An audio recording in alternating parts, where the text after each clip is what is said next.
नमस्कार। अरुणा विलेजा की पाठशाला में आप सबका स्वागत है। आइए आज हम कक्षा 10वीं स्पर्श भाग 2 का पाठ तीसरी कसम के शिल्पकार शैलेंद्र के बारे में पढ़ें। इस पाठ के रचनाकार प्रहलाद अग्रवाल जी हैं। बच्चों, तीसरी कसम के शिल्पकार शैलेंद्र का मतलब यहाँ हुआ, तीसरी कसम एक फिल्म का नाम है जिसको बनाने वाले, जिसको गढ़ने वाले, जिसको तराशने वाले शैलेंद्र थे। शैलेंद्र वास्तव में एक कवि भी रहे हैं और गीतकार भी रहे हैं। उन्होंने एक फिल्म बनाई थी तीसरी कसम, और ये उनकी पहली और आखिरी फिल्म थी, यानी उन्होंने एक ही फिल्म बनाई है। तो पाठ का नाम है हमारा तीसरी कसम के शिल्पकार शैलेंद्र। प्रस्तुत पाठ के रचनाकार प्रहलाद अग्रवाल जी हैं। प्रहलाद अग्रवाल जी का जन्म मध्य प्रदेश में जबलपुर में हुआ था 1947 में। इन्होंने एमए हिंदी में किया था और किशोरावस्था में ही जो था इनका हिंदी फिल्मों के प्रति बहुत अधिक लगाव हो गया था। फिल्मों के इतिहास, फिल्मकारों के जीवन, उनके अभिनय के बारे में विस्तार से इन्होंने जाना, उस पर खूब ये चर्चा करते थे शौक से। इन दिनों जो है ये प्राध्यापक जो है के पद पर कार्य कर रहे हैं, और वो है स्नातकोत्तर महाविद्यालय, सतना में है ये।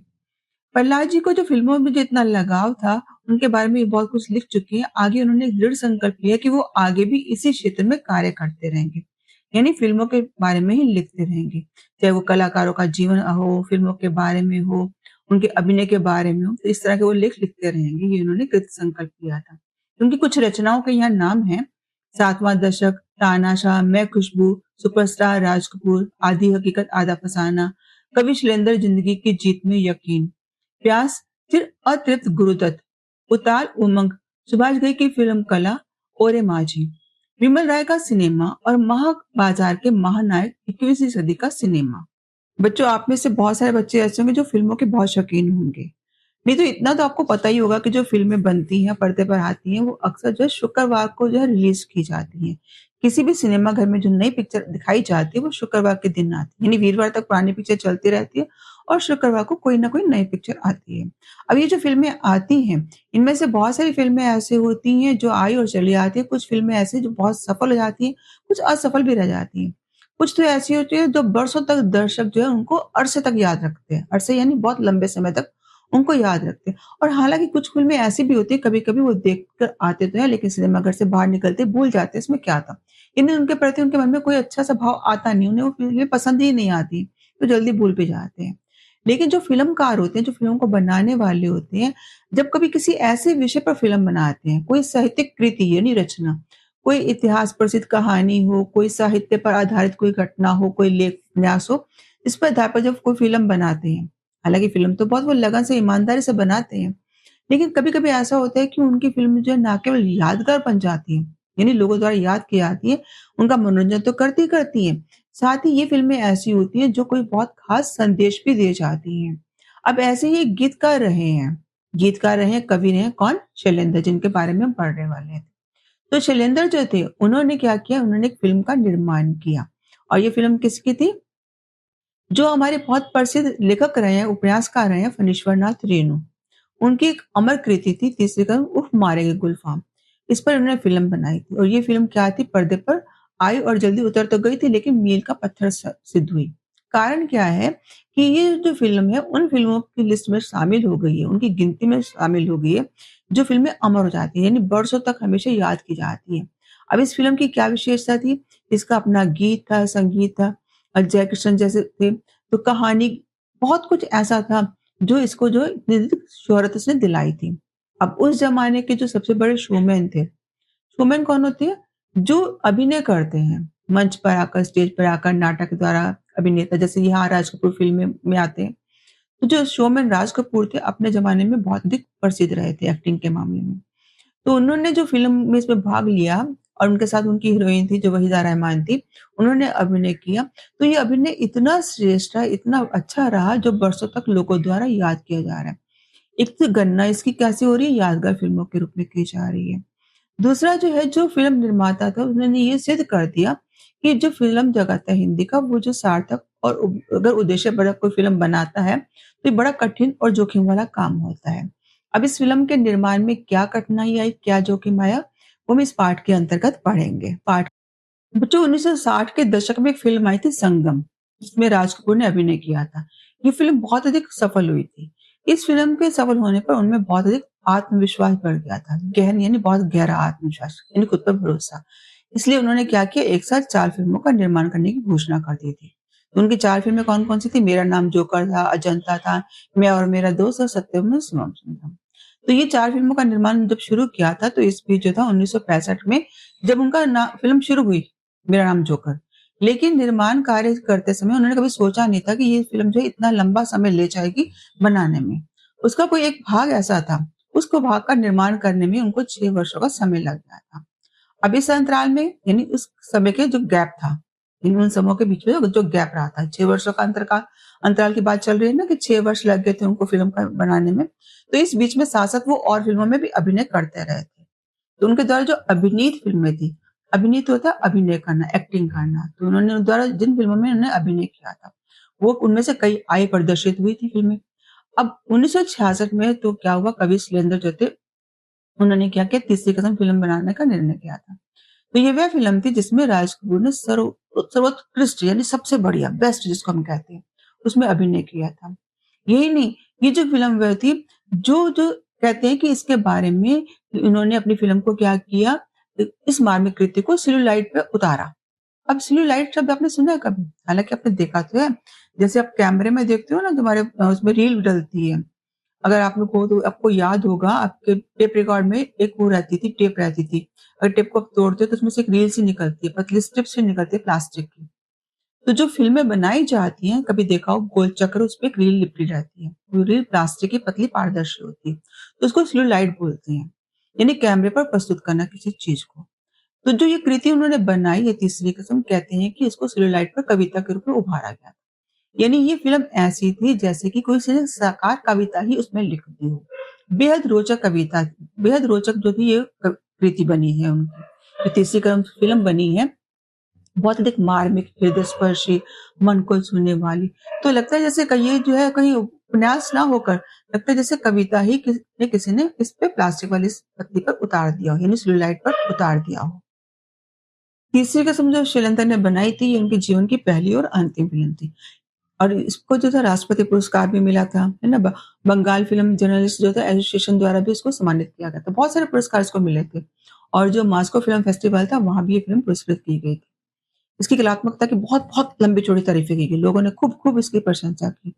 कारण ये था कि इसमें शैलेंद्र की जो संवेदनशीलता थी, मन को छूने की जो भावना थी, वो पूरी शिद्दत के साथ मौजूद थी। शिद्दत का मतलब तो बहुत तीव्रता से, बहुत गहराई से। तो उन्होंने ऐसी फ़िल्म बनाई, लगता था कि जैसे कोई सच्चा कवि है, उसने अपने हृदय को ही इसमें उलेड़ दिया हो। यानी बहुत अधिक भावात्मक थी, मन को छूने वाली थी।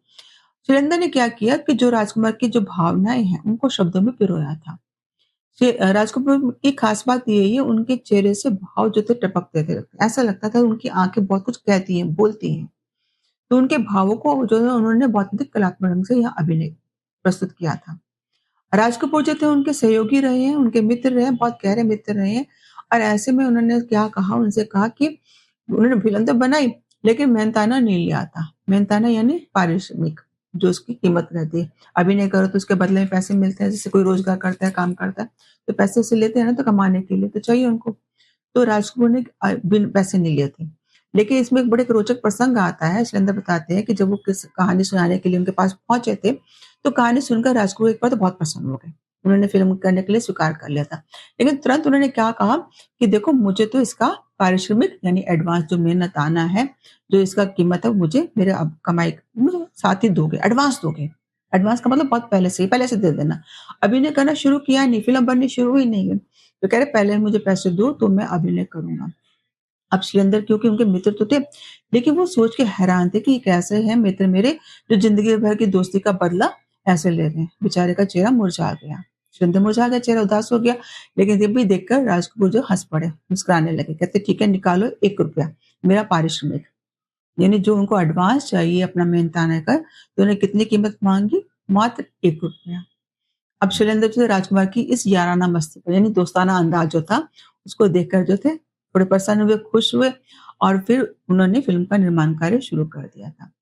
लेकिन साथ ही जो था राज कपूर को जो ने उनको सचेत भी किया था, क्योंकि फ़िल्म निर्माण करने का काम आसान काम नहीं है। जो बड़े-बड़े व्यावसायिक होते हैं, इस काम में लगे होते हैं, वो भी चक्कर खा जाते हैं। यानी उनको बहुत-बहुत परेशानियों का सामना करना पड़ता है। अब शैलेंद्र क्योंकि इसमें बिल्कुल अयोग्य थे, कभी उन्होंने फ़िल्म बनाई नहीं थी, इतना उनको पता नहीं था। हालाँकि वो गीतकार थे, फ़िल्म के क्षेत्र में लोगों से वो जुड़े तो रहते थे, लेकिन कभी उन्होंने कोई फ़िल्म बनाई नहीं थी। अब राजकुमार क्योंकि उनके मित्र हैं, सच्चे हितैषी हैं, तो उन्होंने बता दिया था कि फ़िल्म के असफल होने के खतरे बहुत हैं, आगाह कर दिया था, यानी पहले से सचेत कर दिया था कि हाँ, एक असफल हो सकती है। लेकिन राज कपूर को कह तो दिया उन्होंने, लेकिन शैलेंद्र कैसे थे? भावुक थे, आदर्शवादी थे। उनको इस बात की तो चाह ही नहीं थी कि उनको यश मिले, संपत्ति मिले, धन मिले। ये फ़िल्म का निर्माण किस लिए करना चाह रहे थे? केवल आत्म-संतुष्टि के लिए, अपनी आत्म के सुख के लिए, अनुभव करने के लिए ही केवल वो फ़िल्म का निर्माण कर रहे थे, क्योंकि उनको इसकी कहानी बहुत अधिक अच्छी लगी थी। उनके मन में भाव पैदा होता था कि जो मारे गुलफाम है, इस पे फ़िल्म बनाई जानी चाहिए, बहुत अच्छी है। तो केवल इसीलिए जो है अपने संतुष्टि के लिए, अपनी आत्मा की संतुष्टि के लिए फ़िल्म का निर्माण करना चाह रहे थे। पैसे का लालच नहीं था, यश का भी लालच नहीं था कि हाँ, लोग मुझे मेरी वाह-वाही करें। तो राज कपूर जी ने सचेत कर दिया था, लेकिन तो भी उन्होंने इस फ़िल्म का निर्माण करने का निर्णय लिया। तो बहुत बड़ा बीड़ा उठाया उन्होंने इस फ़िल्म को बनाने के लिए।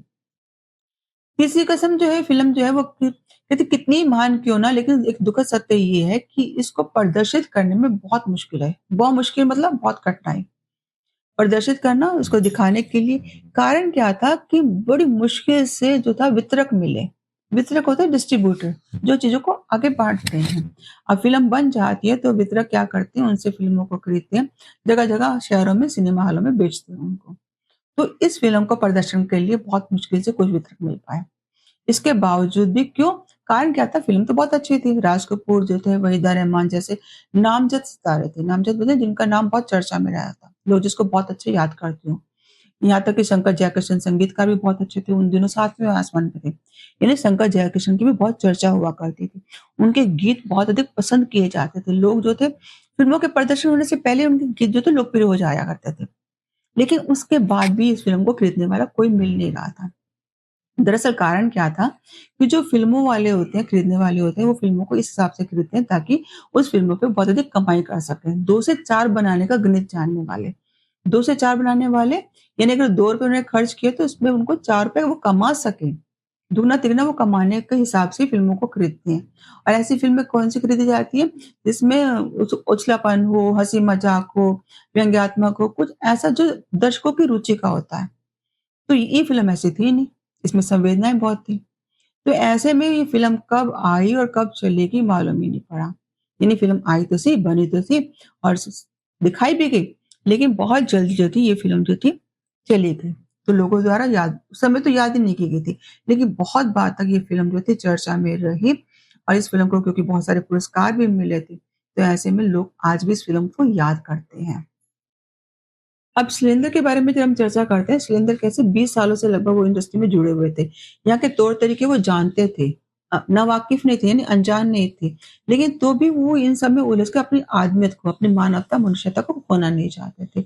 उन्होंने बहुत बार ऐसा किया था कि अपने जो है इंसानियत को कायम रखा था। कई-कई प्रसंग ऐसे आए थे।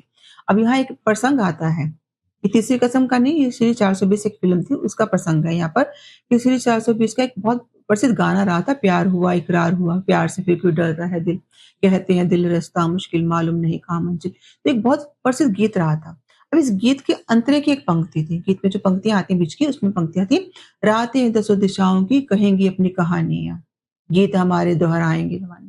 तो ऐसी बहुत प्रसिद्ध गीत था, उस गीत में एक पंक्ति आई, रातें अब दसों दिशाओं की कहेंगी हमारी कहानियाँ। अब जो शंकर जयकिशन है उनको इस गीत में आपत्ति थी। कारण ये क्या था, वो कहते थे कि जो दर्शक है हमारे, वो कैसे हैं, वो अभी तक 4 दिशाओं के बारे में जानते हैं। उत्तर, दक्षिण, पूर्व, पश्चिम आप जानते हो ना 4 दिशाएँ। तो 4 दिशाओं के बारे में जानते हैं, ये दसों दिशाएँ कहाँ से आ गया? 10 दिशाएँ कैसे? आम लोगों को क्या पता होगा दसों दिशाएँ कौन-सी हो सकती हैं? क्या आप जानते हैं दसों दिशाएँ? अगर आप जानते हैं तो मुझे बताना ज़रा यहाँ कमेंट में, ठीक है?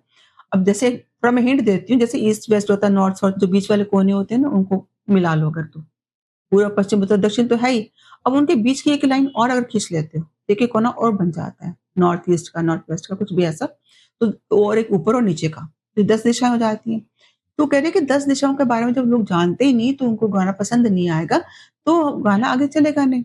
लेकिन शैलेंद्र परिवर्तन करने के लिए तैयार नहीं थे। अब उनका कारण क्या था कि वो ये चाहते थे कि जो दर्शक हैं, केवल हम उनकी रुचि के ध्यान में केवल उथलेपन का वर्णन ना करें। कलाकार का कर्तव्य क्या होता है कि जो उपभोक्ता होते हैं उनकी बुद्धि को परिष्कृत करे, शुद्ध करे, परिष्कार करे उनका। परिष्कार करना मतलब शुद्ध करना। उन्हें अच्छा ज्ञान दे। वो फ़िल्म देख रहे हैं तो फ़िल्म देखने के माध्यम से कुछ ना कुछ तो उनको ज्ञान मिले ना। अब 4 दिशाएँ थी तो अब 10 दिशाओं का भी उनको ज्ञान मिलना चाहिए। 10 दिशा शब्द आना चाहिए, हटना नहीं चाहिए। तो उनकी बात भी सही थी। उन्होंने जो भी गाना लिखा था बाद में ये गाना बहुत अधिक प्रसिद्ध हुआ था। तो शैलेंद्र जो थे जुटे अभिजाते यानी कुलीनता, उच्च वर्ग था को कभी अपनाया नहीं। उनके गीत कहते भावपूर्ण थे। ये भावों को ग्रहण करने वाले, भावों को अभिव्यक्त करने वाले, दुरूह नहीं थे, बहुत अधिक कठिन नहीं थे, सहजता को लिए हुए होते थे। ऐसे उनका एक और गाना आता है, मेरा जूता है जापानी ये पतलून हिंदुस्तानी, सर पे लाल टोपी रूसी फिर भी दिल है हिंदुस्तानी। सुना होगा आपने भी गाना? तो कहते हैं कि ऐसे गीत शैलेंद्र ही लिख सकते थे। कितने सहज गीत हैं। अभी जापान, जो हिंदू सब कुछ बता दिया लेकिन दिल बता दिया हिंदुस्तानी। तो बहुत अधिक प्रसिद्ध ये गाना रहा था। ऐसा लगता है जैसे कोई शांत नदी हो प्रवाह और जिसमें समुद्र की गहराई हो। कुछ इस तरह के भाव उनके गीतों में रहा करते थे। ये उनकी विशेषता थी और ये उनकी असल ज़िंदगी में भी यही थी। उनका असल ज़िंदगी भी जीवन भी ऐसा ही था, बिल्कुल साधारण था। कोई अधिक ताव-भाव वाला नहीं, दिखावे वाला नहीं था, तड़क-भड़क वाला नहीं था और यही उन्होंने फ़िल्मों में साबित किया था। अब तीसरी कसम जो फ़िल्म थी मात्र उन फ़िल्मों में से एक है जो साहित्य की रचना पर शत-प्रतिशत सिद्ध हुई थी। यानी 100% सही न्याय के साथ किया गया था। कारण ये था कि जो फ़िल्म थी, जिस कहानी पर लिखी गई थी उसको ज्यों का त्यों लिखा गया था, उसमें कोई फेर-बदल नहीं किया गया था। अब इसका अभिनय करने वाले तो पता था आपको कि राज कपूर हैं। राज कपूर ने किसका अभिनय किया था इसमें? हीरामन का। मुख्य पात्र जो है जिसका नाम हीरामन है। तो हीरामन पर अब राज कपूर को हावी नहीं होने दिया। यानी उन्होंने पूरी तरह से इस किरदार को अपने में समा लिया था। जो अभिनय करने वाले होते हैं जब किसी भी किरदार को आत्मसात कर लेते हैं, बिल्कुल गहराई में डूब जाते हैं, तो देखने में हमें भी ऐसा लगने लग जाता है कि वास्तव में ये वही अभिनय करने वाला पात्र ही होगा। तब हम देखने वाले हम उनको राज कपूर की नज़र से नहीं देख रहे थे। हम उसको कैसे देख रहे थे वास्तव में कोई हीरामन ही है ये। तो राज कपूर अपना व्यक्तित्व छोड़कर हीरामन के व्यक्तित्व को अपना लिया था। और इसके साथ जो वहीदा रहमान थी, जो बनी थी हीराबाई बनी थी। अब उसने क्या पहना था सूत की चीट की साड़ी पहनी हुई है। चीट यानी मामूली प्रिंट वाला कपड़ा होता है, सूती कपड़ा होता है, बहुत मामूली प्रिंट वाला फूल पत्तियों वाले प्रिंट उस पे बने होते हैं, तो चीट का वो कपड़ा होता है। कैसी सस्ती सी साड़ी वो पहने हुई थी। लेकिन दोनों के अभिनय को ने ऊँचाइयों को छुआ था। अब वहाँ का एक प्रसंग आता है इस फ़िल्म का, तीसरी कसम जो फ़िल्म है उसका एक प्रसंग आता है, जो कजरी नदी है। कजरी नदी बिहार की जो कोसी नदी थी उसी को बोला जाता था। तो जो कजरी नदी है उसके किनारे उकड़ू बैठे थे। उकड़ू मतलब कैसे घुट पाँव की 2 तलियाँ नीचे और घुटने ऊपर, जिसको हम कहते हैं खड़े घोड़े बैठना, उकड़ू बैठना। तो इस प्रकार वो बैठे हुए थे उस पे। तो कहते हैं कि उन्होंने जो था उसको समय गाना गाते हुए उन्होंने हीराबाई से पूछा था, मन समझती है ना? तब हीराबाई ने क्या किया था, मुँह से कुछ नहीं बोली थी, केवल आँखों से उसने अपने भाव प्रकट किए थे। तो ऐसा लगता था जैसे उनकी आँखें बोलती हैं। अब जैसे अभिनय करने वाले थे राज कपूर थे, वैसे अभिनय करने वाली वहीदा रहमान भी थी। तो उन्होंने भी अपनी आँखों से अपनी बातों को व्यक्त किया था। तो कहते हैं कि दुनिया भर के शब्द उस भाषा को अभिव्यक्त नहीं कर सकते, जो भाव वहाँ व्यक्त हुए थे। इतने श्रेष्ठ भाव थे। राज कपूर द्वारा प्रश्न पूछना और उसके बाद उसके जवाब में जो हीराबाई है, आँखों से कुछ संकेत करना, कुछ भाव प्रकट करना, अपने आप में बहुत अधिक श्रेष्ठ था। तो ऐसी ही पूरी की पूरी जो फ़िल्म थी तीसरी कसम, ऐसे सूक्ष्मताओं को संपादित कर रही थी। यानी संपादित मतलब संचालित कर रही थी, गतिमान दे रही थी उसको, वो बढ़ा रही थी। यानी पूरी की पूरी फ़िल्म में इस तरह के बहुत सारे प्रसंग आते हैं जो हृदय को छू लेते हैं। देखो यहाँ तीसरी कसम फ़िल्म का एक प्रसंग आता है जिसमें गाड़ीवान जो है हीरामन जो है, जो गाड़ी चला रहा है अपनी मस्ती में झूम-झूम कर और गाना गा रहा है। चलत मुसाफिर मोहलिया रे पिंजरे वाली मुनिया। तो जो जिस गाड़ी को वो चला रहा था वो गाड़ी कैसी थी टप्पर गाड़ी। टप्पर गाड़ी का मतलब ये हुआ कि उस बैलगाड़ी के ऊपर जो थी एक छत डली हुई थी, छप्पर जिसको बोलते हैं, अर्ध गोलाकार। सेमी सर्कल वाला। तो उसमें जो है हीराबाई भी साथ वो जा रही है, लेकिन हीराबाई को देख-देख कर जो पीछे बच्चों का एक हुजूम था, गाँव के जो बच्चे थे वो पीछे-पीछे जा रहे थे। और गाँव के बच्चे क्या थे कभी कोई आए जाए तो गाँव के बच्चे ऐसे साथ-साथ चल पड़ते हैं, तो भीड़ बनाकर साथ-साथ वो जा रहे हैं। अब जा रहे हैं तो क्या-क्या गाना गा रहे हैं वो लोग? लाली लाली डोलिया में लारी ले दुल्हनिया, पिया की प्यारी भोली भाली ले दुल्हनिया। तो उसके लिए वो गाना गाना शुरू कर देते हैं बच्चे। अब ये प्रसंग आता है कि जो नौटंकी करने वाली बाई है अब ये हीराबाई जो है उसके प्रति उसमें अपना प्रेम को खोजने वाला। और गाड़ीवान कौन है? बहुत सरल हृदय वाला गाड़ीवान। अभावों की ज़िंदगी जीने वाले ये लोग हैं, लेकिन तो भी इनकी आँखों में कितने सुनहरे सपने पलते हैं। दोनों ही जो है ग्रामीण हैं, गाँव के रहने वाले, अभावों से ग्रस्त उनका जीवन है। चाहे गाड़ीवान हो, हीरामन, उसका भी जीवन अभावों से ग्रस्त था। और जो जो हीराबाई है ना? बाई है वो तो नौटंकी करने वाली, और उसका भी जीवन अभावों से भरा हुआ है, लेकिन तो भी उनका मेरे प्रति अगाध प्रेम था उनका। तो अपनापन उसमें उसने खोज लिया था। लेह लेखक बताना चाहते हैं कि जो फ़िल्मों के प्रति सबसे बड़ी कमज़ोरी हमारी क्या है? लोक तत्व का अभाव है। जो यथार्थ में होते घटना हम उनको ना वर्णन करें, बहुत अधिक बढ़ा-चढ़ा के वर्णन करते हैं। कभी-कभी तो वो ज़िंदगी के मूल रूप से बहुत दूर चली जाती हैं। अब मान लो कोई त्रास वाली घटना है, दुखद वाली घटना है। फ़िल्म क्या करते हैं, दुखद वाली घटना का वर्णन करते हैं, उसमें इतना ग्लोरीफाई कर देते हैं, इतना महिमामंडित कर देते हैं, इतना बढ़ा-चढ़ा कर अतिशयोक्ति वाला वर्णन कर देते हैं। तो वो दुःख का दृश्य भी विभत्स लगने लग जाता है, यानी बुरा लगने लग जाता है। उसमें जो है करुणा का भाव पैदा ही नहीं हो पाता। यहाँ जो है वो कहते हैं जो दर्शकों के प्रति वो क्या करते हैं, शोषण करते हैं, उनकी भावनाओं का शोषण करते हैं। असल बात को ना इतना बढ़ा-चढ़ा के दिखा देना, तो ये सब कुछ इसमें नहीं था। इसमें कैसा वर्णन था, बिल्कुल सहज, दुःख की स्थिति है तो भी सहज है, ग्रामीण जीवन वर्णन है तो भी बिल्कुल सहज है, भावों की अभिव्यक्ति है वो भी सहज है, यानी जीवन को सापेक्ष रूप से प्रस्तुत करती है। इसमें किसी भी तरह का दिखावा, बनावटीपन नहीं था। जैसे बहुत सारी फ़िल्मों में बहुत दिखावा जाता है। किसी को बुरा दिखाते तो अति दिखा देंगे, किसी को अच्छा दिखाएँगे तो बहुत अति दिखा देंगे। ऐसा लगता है जैसे कोई प्रसंग कैसा आ रहा है, अजीब-सा, कभी-कभी तो दृश्य बहुत अजीब से लग जाते हैं। लेकिन ये फ़िल्म कैसी थी? बिल्कुल अपनापन लिए हुए थी। यहाँ लेखक जो है प्रहलाद अग्रवाल जी ने शैलेंद्र को गीतकार ना होकर कवि कहा है ना? है तो वो कवि ना साथ में। वो कह रहे हैं कि उन्होंने सिनेमा की चकाचौंध के बीच में रहते हुए भी कभी यश या धन लिप्सा उनके मन में नहीं थी। कोसों दूर थे। धन लिप्सा यानी धन की अत्यधिक चाह करना। तो इनसे वो बेहद दूर थे, कोसों दूर थे। जो बात उनकी ज़िंदगी में थी वही उनके गीतों में आती थी। उनके गीतों में सिर्फ़ करुणा थी, है ना?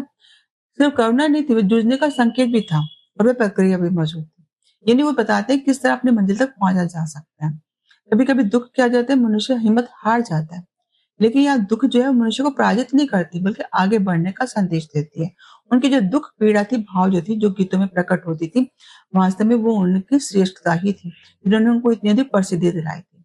अब तीसरी कसम में जो थी उनकी भावपूर्णता थी, यानी संवेदनशीलता थी, भावों की जो प्रधानता थी, उसको आवाज़ जब दी है मुकेश ने, तो बहुत अधिक रोचक वो बन गया था।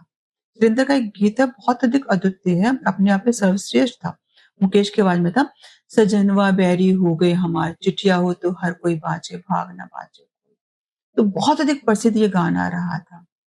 तो ये जो भाव जो थे उनके प्रकट होते थे, ऐसे बताते हैं जो शैलेंद्र जो थे, गीतकार ना होकर वो कवि थे। उन्होंने इतना भाव प्रवणता के साथ अपनी रचनाओं को प्रस्तुत किया है। जब किसी की आवाज़ में जो गीत गाए गए हैं, उनके कविता को गाया गया है, तो लोगों द्वारा बरसों गाए याद किए जाते हैं। ये तो गाना आज भी अमर हो गया है कि सजनवा बैरी हो गए हमार, चिट्ठिया हो तो हर कोई बाजे, भाग ना बाजे कोई। क्या हम भाग्य को बाँध सकते हैं? बाँचना मतलब पढ़ना होता है ना? चिट्ठी तो हम सब कोई पढ़ सकते हैं, लेकिन भाग्य को क्या पढ़ा जा सकता है क्या? तो बहुत भावपूर्ण ये उनकी रचना थी, बहुत अधिक प्रसिद्ध हुई थी। अभिनय की दृष्टि से जो तीसरी कसम है, वो राज कपूर की सबसे श्रेष्ठ हसीन फ़िल्म मानी जाती है, सबसे अच्छी फ़िल्म मानी जाती है। जो राजकुमार हैं, जिन्हें समीक्षक कहा जाता है, कला मर्मज्ञ माना जाता है, यानी कला को परखने वाले हैं। कहते हैं कि उनकी वो अपनी आँखों से बात करने वाले थे। उनकी आँखें बहुत कुछ कह जाती थी। बहुत सारे भावों को तो केवल मात्र आँखों से व्यक्त कर देते थे। जो तीसरी कसम है, वो वास्तव में उनकी मासूमियत की, भोलेपन की चरमोत्कर्ष थी। यानी ऊँचाई के शिखर पर पहुँचने वाली रचना थी। इतनी श्रेष्ठ थी। तो अभिनय के क्षेत्र में जो राज कपूर ने ये काम किया, तीसरी कसम, उतना जागते रहो में नहीं किया। उनकी एक फ़िल्म भी बनी थी जागते रहो। जागते रहो में उन्होंने हालाँकि अभिनय तो किया, उनका बहुत अभिनय सराहा भी गया था। लेकिन जो बात तीसरी कसम है वो और किसी में नहीं आ सकती। कारण ये है कि उन्होंने जो उसका मुख्य पात्र था हीरामन, उसको बिल्कुल एकाकार कर लिया था। यानी जैसे वो खुद हीरामन ही बन गए हों। उस पात्र को उन्होंने अपने जीवन में जैसे पूरी तरह से उतार दिया था। उनकी पोशाक, उनका पहनावा, उनकी बोलचाल, उनकी बातें, हाव-भाव, सारे के सारे ऐसा लगता था जैसे वो राज कपूर ना होकर हीरामन ही हो। अब हीरामन अभिनय कैसे करने वाला था, उसमें कैसा था, एक खालिस देहाती के रूप में था। बिल्कुल गाड़ीवान, ज़्यादा देहाती, बिल्कुल वैसे ही बात करता था। और ये गाड़ीवान कैसा था, जो दिल की जुबान जानता, दिमाग की नहीं। यानी जो उसका दिल कहता, वो दिल के हिसाब से काम करता था। उसके लिए मोहब्बत के सिवा और कोई दूसरी चीज़ ही नहीं थी। तो बहुत अधिक प्रेम के भाव को हीरामन के बहुत अधिक गूढ़ प्रेम को, गहर प्रेम को यहाँ व्यक्त किया गया है।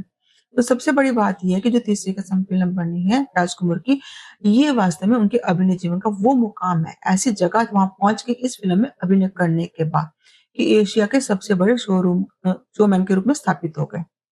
यानी ये जो फ़िल्म थी जिसमें उन्होंने अभिनय किया, उन्होंने इसको राज कपूर को बहुत अधिक प्रसिद्धि दिलाई है। अब ये जो उनकी प्रसिद्धि है, कहते हैं कि पीढ़ी दर पीढ़ी उन व्यक्तित्व की एक किंवदंती बनकर बन चुकी है। अब किसी का व्यक्तित्व किंवदंती कैसे बन जाता है? जो पीढ़ी दर पीढ़ी लोगों द्वारा कहा सुना जाता है। यानी इनके बारे में जो चर्चा होती रहती है। हालाँकि मेरा नाम जोकर भी पिक्चर आई थी, उसमें भी उनका अभिनय अच्छा था, जागते रहो में भी अभिनय अच्छा था। लेकिन तीसरी कसम का अभिनय उनका ऐसा बन गया था, जिन्होंने उन्हें एशिया का सबसे बड़े शोमैन के रूप में स्थापित कर दिया था। और लोगों द्वारा आज भी उनको बोला जाता है, इनके बारे में चर्चा है। तीसरी कसम में जो महिमामय व्यक्तित्व है, अब महिमामय व्यक्तित्व का मतलब क्या हुआ कि राज कपूर जिनका व्यक्तित्व बहुत अधिक श्रेष्ठ था, वो पूरी तरह से क्या होता है, ऐसा लगता था जैसे हीरामन की आत्मा उनमें उतर गई हो। उन्होंने अभिनय नहीं किया, उन्होंने खुद को ही हीरामन में ढाल दिया था। और दूसरी तरफ जो हीराबाई है, जो अभिनेत्री थी वहीदा रहमान, हीराबाई ने का जिन्होंने अभिनय किया था, तो उनकी जो फेनू गिलासी बोली है, अब फेनू गिलासी बोली का मतलब क्या हुआ? ग्रामीण भाषा ऐसी जो आत्मीयता से भावपूर्ण से युक्त होती है। उनकी भाषा पे वो रिझ जाते हैं, बहुत अधिक प्रसन्न हो जाते हैं। और उनकी जो है मनवा नटुआ बोली सूरत कैसी होती है? मनवा नटुआ का मतलब क्या हुआ? यानी मन को मोह लेने वाली बच्चों जैसी मासूम सरल सूरत। उन पे वो नछावर हो गए थे। अगर हीराबाई ज़रा-सी भी उपेक्षा करती है, तनिक भी उपेक्षा का भाव रखती है, उनके प्रति प्रेम का व्यक्त नहीं करती, कुछ ऐसा भाव दृश्य कभी बीच में आए थे, तो कह रहे उसमें भी वो अपने अस्तित्व से जूझते नज़र आते हैं। तो पूरी की फ़िल्म के एक-एक भाव, एक-एक प्रसंग, घटनाएँ जो थी, वो दिल को छूती हैं। अब इसका एक कारण एक ये भी रहा है कि जो फ़िल्म बनी है ये फ़िल्म, सिकंदर ने जो बनाई है फ़िल्म, इसकी जो पटकथा है, हालाँकि ली तो उन्होंने वहीं से है, मारे के गुलफ़ाम से लिखी है और इसके लेखक जो है फणीश्वरनाथ रेणु है। लेकिन फ़िल्म के बाद जब उसको जो है अभिनीत किया जाता है उपन्यास को, तो उपन्यास को जब अभिनय के लिए किया जाता है तो स्क्रिप्ट थोड़ी लिखनी पड़ती है, कुछ चेंज करना पड़ता है। कोई-कोई लोग तो बहुत अधिक चेंज कर देते हैं, मूल कथा से बदल ही जाती है ना? लेकिन यहाँ जो था क्योंकि फ़िल्म भी इन्होंने ही बनाई, उपन्यास भी इन्होंने लिखा था, फणीश्वरनाथ रेणु ने लिखा था। अब खुद ही उन्होंने लिखा था तो उन्होंने ही इस फ़िल्म की पटकथा लिखी। यानी जो संवाद लिखे जाते हैं फ़िल्मों के, उसके लिए संवाद जो लिखने वाले थे वो भी फणीश्वरनाथ रेणु ही थे। तो उन्होंने क्या किया था उस कहानी का रेशा-रेशा, ज़रा-ज़रा बारीकियों को पूरी तरह से फ़िल्म में उतार दिया था। जो जो उपन्यास की भाषा रहती है, घटना, प्रसंग, कथानक उनका रहता है, जब उसको पर फ़िल्म बनाई जाती है तो बहुत बार कभी-कभी उसमें परिवर्तन कर दिए जाते हैं। क्योंकि उपन्यास को ज्यों का त्यों तो नहीं अभिनीत किया जा सकता, उसके लिए संवाद लिखने पड़ेंगे, पटकथा लिखनी पड़ती है। तो पटकथा को जो था लिखने वाले भी यहाँ फणीश्वरनाथ रेणु थे। तो उन्होंने क्या किया उसकी हर एक घटना को ज्यों का त्यों उन्होंने लिखने का बारीकियों को पूरा उन्होंने चित्रित कर दिया था। कोई प्रसंग, कोई घटना छोड़ी नहीं थी। बहुत बारीकी से एक-एक चीज़ को उन्होंने संवाद शैली में व्यक्त कर दिया था। तो इस कारण जो थी ये जो फ़िल्म जो थी बहुत अधिक प्रसिद्ध रही। हालाँकि इसमें वितरक नहीं मिले थे, डिस्ट्रीब्यूटर नहीं मिले थे, फ़िल्म आई और जल्दी चली गई थी। लेकिन बाद में ये फ़िल्म जो थी बहुत ही प्रसिद्ध हुई, जब इसको बहुत अवार्ड वगैरह मिले थे, तो आज भी ये फ़िल्म लोगों द्वारा याद की जाती है। तो ऐसे में तीसरी कसम के जो शिल्पकार शैलेंद्र हैं, उन्होंने इस फ़िल्म को बहुत अधिक अच्छा तराशा था। उसको गढ़ने वाले थे, उसको बनाने वाले थे, इसलिए बहुत अधिक प्रसिद्ध हुए थे। तो ये उनकी पहली और आखिरी उनकी फ़िल्म थी जिसको बनाया था। तो जो प्रहलाद अग्रवाल हैं, इन्होंने ऐसे ही बहुत सारे रोचक प्रसंगों को लिखा है, ऐसे फ़िल्म निर्माताओं के बारे में, फ़िल्मों पर अभिनय करने वालों के लिए। आशा है आपको ये पार्ट समझ में आ गया होगा, है ना? कोई अगर कठिनाई है, कोई दिक्कत आपको आती है तो आप अवश्य पूछ सकते हैं। अपने आप सुझाव भी दे सकते हैं। और एक बात और है, अगर अभी तक आपने मेरे चैनल को सब्सक्राइब नहीं किया, तो कृपया सब्सक्राइब भी कर दो, लाइक करो, शेयर करो, है ना? और अपने व्यूज़, अपने विचार भी ज़रूर मुझे शेयर करना। धन्यवाद।